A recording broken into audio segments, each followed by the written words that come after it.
Hello students, मैं Rakesh Dhasmana maths point में आपका स्वागत करता हूँ। Let us start.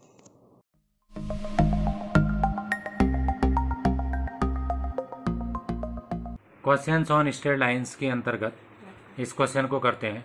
Prove that the product of the lengths of the perpendiculars drawn from the points root A square minus B square 0 and minus root A square minus B square 0 to the line is B square. हमें 2 point दे रखें, भले अटपटे लग रहे होंगे। इन 2 point से इस line पे perpendicular draw करने हैं।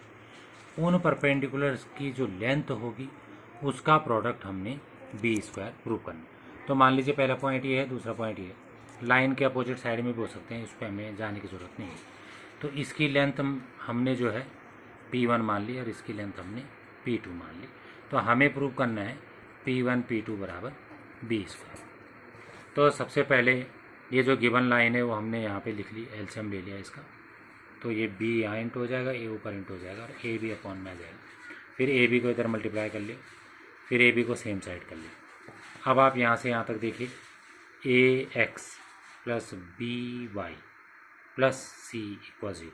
तो बी कॉस थीटा को मैं ए कह रहा हूँ, ए साइन थीटा को मैं बी कह रहा हूँ और माइनस ए बी को मैं सी कह रहा हूँ। ऐसा कहने के पीछे मेरा रीज़न ये है, A X plus B Y plus C equal 0 जो है स्ट्रेट लाइन का इक्वेशन होता है। अब इस लाइन पे अगर ये लाइन है और इस पे हम x1 y1 से परपेंडिकुलर ड्रॉ करते हैं, तो इसकी जो लेंथ होती है वो होती है ए एक्स1 plus B वाई1 plus C upon root A square plus B square. तो वो हमने यहाँ पे कर दिया, ए लिख दिया, x1 इस पॉइंट का x कोऑर्डिनेट लिख दिया, प्लस बी यहाँ से यहाँ तक वो लिख दिया, बी y1 को 0 लिख दिया, प्लस सी हम माइनस ए बी को कह रहे हैं, अपॉन रूट ए हम यहाँ से यहाँ तक कह रहे हैं ए स्क्वायर प्लस बी स्क्वायर। ये मतलब इस फॉर्मूले को यहाँ मैच करा दें। एंड ये लेंथ ऑफ परपेंडिकुलर जो है दूसरे पॉइंट से अगर निकालते हैं तो ए फिर से वही, पर एक्स अब बदल गया है, माइनस रूट ए स्क्वायर में बी स्क्वायर आ गया, प्लस बी वही है, वाई 0 है, दूसरे में भी, पहले में भी 0 था, दूसरे में 0 है, एंड सी के बदले माइनस ए भी रख दिया, अपॉन में root A square plus B square. ए और बी ये दोनों हैं, मतलब इसको मैं ए कह रहा हूँ, इसको मैं बी कह रहा हूँ। तो इस तरीके से हमने P1 P2 निकाल लिया। अब हम इनका प्रोडक्ट निकालना चाह रहे हैं। तो प्रोडक्ट निकालेंगे तो अगर इसका इससे मल्टीप्लाई करेंगे तो इसके अपॉन में भी वही है और इसके अपॉन में वही है, लेकिन दोनों में क्या है, रूट है, तो इसलिए रूट हट जाए। जैसे अगर आप रूट एक्स का इंटू रूट एक्स करेंगे तो केवल एक्स बचेगा, तो अपॉन वाला तो ऐसे करके आगे। जो नोमिनेटर है वो इसका ये वैल्यू लिख दी, इसका 0 से इंटू है तो इसे लिखने की ज़रूरत नहीं है, दोनों लिख दी। दूसरे वाले में भी ये 0 है, इसे लिखने की ज़रूरत नहीं, तो बाकी दो हमने यहाँ पे लिख दी। अब आप गौर से देखिए, दूसरे ब्रैकेट में ये भी माइनस है, ये भी माइनस है, तो माइनस मैंने कॉमन ले लिया, तो जो बाकी बचा ये आपके सामने ये लिखा। अब ये जो ब्रैकेट है उसको मैंने उल्टा लिख दिया। ऐसा इसलिए करा कि जो इसका माइनस था वो इसको दे दिया। मैं ये कहना चाह रहा हूँ कि अगर कहीं पे ए माइनस बी लिखा है और उसको हम माइनस दे दें दूसरे से, तो ये हो जाएगा बी माइनस ए, माइनस अंदर जाएगा तो ए तो माइनस हो जाएगा और बी प्लस हो जाएगा। तो I have return just opposite. अब ऐसा क्यों करा उसका रीज़न देखिए, इसको ए कहना और इसको बी कहना, A minus B, A plus B, इस पूरे को बी कहिए, तो A minus B and A plus B होता है A square minus B square.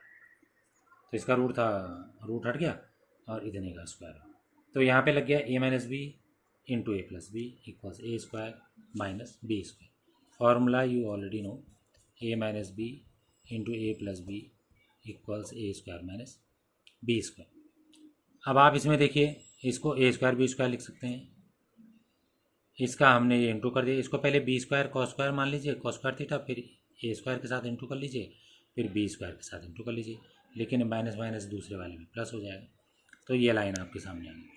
अब ये जो ऊपर दिख रहा है पूरे में बी स्क्वायर कॉमन ले लिया, तो इसमें बचा ए स्क्वायर माइनस ए स्क्वायर कॉस स्क्वायर थीटा, तो ए स्क्वायर भी कॉमन ले लिया, तो 1 माइनस कॉस स्क्वायर हो गया। और इसका बी स्क्वायर तो बाहर कॉमन आ गया, तो B square cos square theta आ गया, एंड अपॉन में A square sine square theta plus B square cos square theta वैसे ही चला आ रहा है। अब आप ये देखिए कि 1 माइनस कॉस स्क्वायर क्या होता है, साइन स्क्वायर, तो इसको हम लिख देंगे A square sine square theta plus B square cos square theta, जो कि आपके सामने लिखा है। अब ये जो है इससे कैंसिल हो गया, तो we get the final result B square. अब नेक्स्ट क्वेश्चन,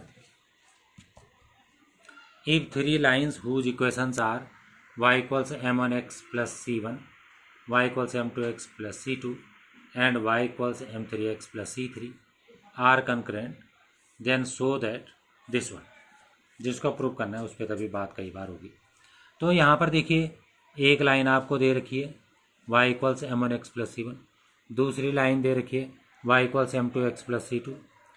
क्वेश्चन कह रहा है कि तीनों लाइन कंकरेंट है, means passing through same point. इसका मतलब ये हुआ कि हम पहली लाइन और दूसरी लाइन का पॉइंट ऑफ इंटरसेक्शन निकाल लेते हैं और उसको तीसरी लाइन पे भी रख देते हैं, तो ये कंडीशन हमें लानी। तो सबसे पहले ये दूसरी वाली लिखी मैंने, इन y equals m2x plus c2 putting value of y from first equation. पहली इक्वेशन से जो y m1x प्लस c1 है उसको दूसरी इक्वेशन में y के बदले रख दिया, तो ये लाइन आपके सामने आ गई। ये y के बदले रखा है, ये पहले से था। अब इसमें x सेम साइड कर लिया, m1x पहले से इधर था, m2x को इधर कर लिया, और ये c2 है और c1 को इधर कर लिया।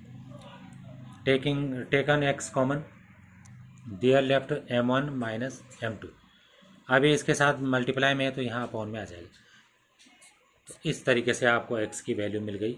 जैसे आपको x मिला, इस x को आपने उठा के इस इक्वेशन में रख दिया, फर्स्ट इक्वेशन में रख दिया, तो यहाँ से आपको y की वैल्यू मिल गई। y इक्वल्स था m1x प्लस c1, तो x के बदले ये रख दिया, इसमें ये एलसीएम ले लिया, तो ये सेम आ जाएगा और इसका इससे इंटू हो जाएगा। तो m1 c2 minus m1 c1 plus c1 m1 minus c1 m2, इसमें ये दोनों cancel out, there left only m1 c2 minus m2 c1 upon m1 minus m2। तो इस तरीके से हमें y की वैल्यू मिल गई। तो आपने देखा कि जो पहली दो लाइन थी उनका पॉइंट ऑफ इंटरसेक्शन आ गए ये दोनों, मतलब ये x और ये y, c2 c1 upon m1 minus m2, m1 c2 minus m2 c1 upon m1 minus m2। इसको हमने तीसरी लाइन में रख दिया।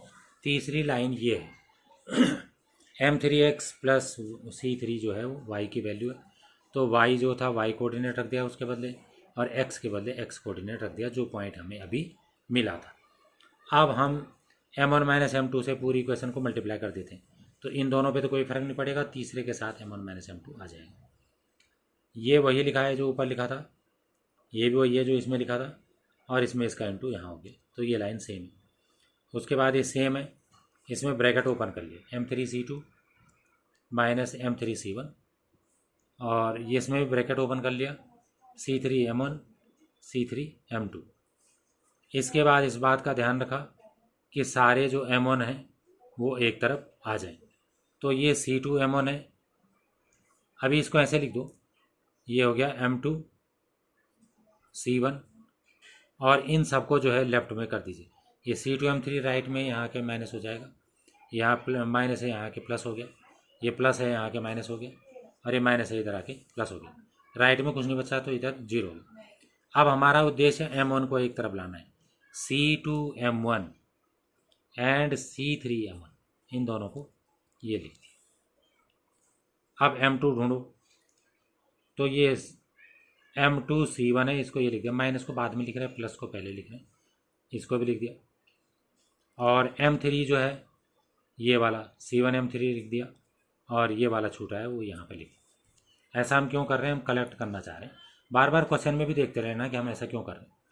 इन दोनों में m1 कॉमन ले लिया तो there left c2 minus c3, इन दोनों में m2 कॉमन ले लिया तो c3 माइनस c1, इन दोनों में m3 कॉमन ले लिया c1 माइनस c3। तो आपने देखा गिवन आइडेंटिटी प्रूव हो गई। इस क्वेश्चन में हमने क्या करा, पहले हमने दोनों को सॉल्व कर लिया, जो पॉइंट ऑफ इंटरसेक्शन आया उसको तीसरे के इक्वेशन में पुट कर लिया, और उसके बाद सिंप्लीफाई कर दिया, सिंप्लीफाई करने में अगर आपको दिक्कत आएगी तो बार बार क्वेश्चन को देखते रहना कि हमें इसमें करना क्या है। तो हमने क्या करा, M1 को अलग करा, M2 को अलग करा, M3 को अलग करा, उसके बाद कॉमन ले लिया और फिर रिजल्ट हमें मिल गया। थैंक्स। अगर आपको वीडियो पसंद आई हो तो इसे लाइक करें, शेयर करें, सब्सक्राइब करें और लेटेस्ट वीडियो जानने के लिए बेल आइकन को प्रेस करें। और अगर आपका कोई डाउट हो तो फीडबैक में मुझे शेयर करें। थैंक्स।